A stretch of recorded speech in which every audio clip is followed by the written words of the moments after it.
Good evening बच्चों। स्वागत है आपका मेरे यूट्यूब चैनल पर।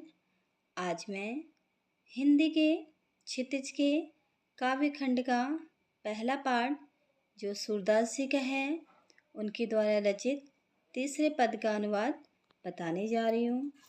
इस पद में गोपियाँ अपने प्रेम को बताते हुए उद्धव जी से कहती हैं कि हमारा जो प्रेम है वो हारिल पक्षी के समान है।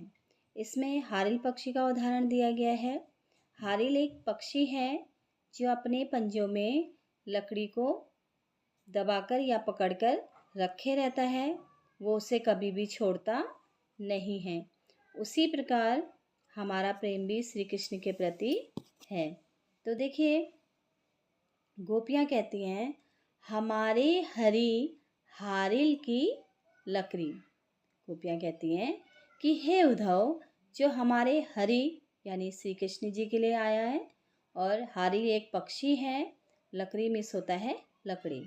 तो गोपियाँ कह रही हैं कि हे उद्धव, हमारे जो हरि हैं वो हारिल पक्षी के जो पंजों में लकड़ी रहती है उसके समान है। मन क्रम वचन नंद नंदन उर। वो कहती हैं कि हमारे मन कर्म वचन नंद के नंदन श्री कृष्ण के लिए कहा गया है। यहाँ पर वो क्या है, उर माने होता है हृदय, यानी कि जो हमारे श्री कृष्ण हैं वो उनसे हम कितना प्रेम करते हैं, इतना प्रेम करते हैं कि हमारे मन में कर्म में वचन में नंदन के श्री कृष्ण जो हमारे हृदय में रहते हैं, यह दंड करी पकड़ी।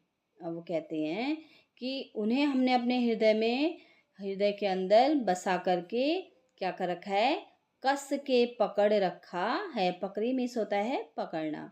दंड करी यानी कि क्या, उनको कस के पकड़ रखा है। जागत सोवत स्वप्न दिवस निसी। वो कहती हैं कि जागते, सोवत में सोना, यानी जागत मने जागना, सोवत मने सोना, स्वप्न मने सपना। ठीक है, दिवस और निसी में होता है यहाँ पर दिन। ठीक है, तो कहती हैं जागते सोते स्वप्न में दिन में रात में हम क्या करते हैं, कान्हा है जकरी। जकरी मिस होता है रटना। हम क्या करते हैं, कान्हा की रट लगाए रहते हैं।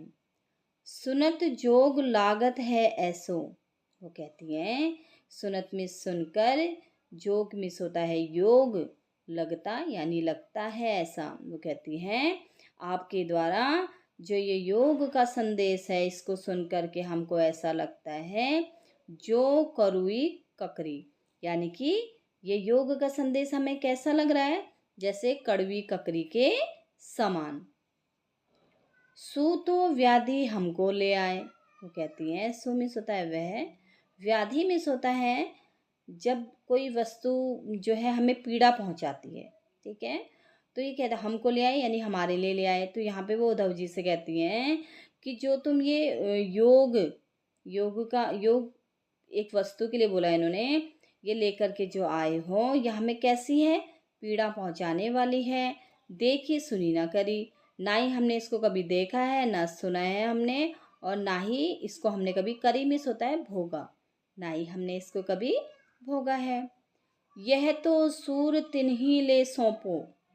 यहाँ पे सूरदास जी कहते हैं कि अंत में गोपियाँ कहती हैं कि तिन्ही माने होता है उनको, सौंपो यानी उनको दे दो। तो कहती हैं कि हे उद्धव, जो आप ये योग का संदेश लेकर के आए हैं ना, ये उनको जा कर के सौंपो जिनके मन चक्री, यानी कि जिनके मन जो हैं क्या है, चक्री मिस होता है चंचल, यानी जिनके मन चक्री हैं, एक जगह कर जिनका मन नहीं लगता है, आप ये योग का संदेश जा कर के उनको दे दो या उनको सौंप दो। हम तो श्री कृष्ण से बहुत ज़्यादा प्रेम करते हैं, हम तो हारिल पक्षी के समान उनसे प्रेम करते हैं, और हम उनको कभी भी ना भूल सकते हैं और ना ही उनको कभी क्या छोड़ सकते हैं, यानी कि गोपियाँ यहाँ पर कहती हैं कि हम जो है श्री कृष्ण से अत्यंत प्रेम करती हैं।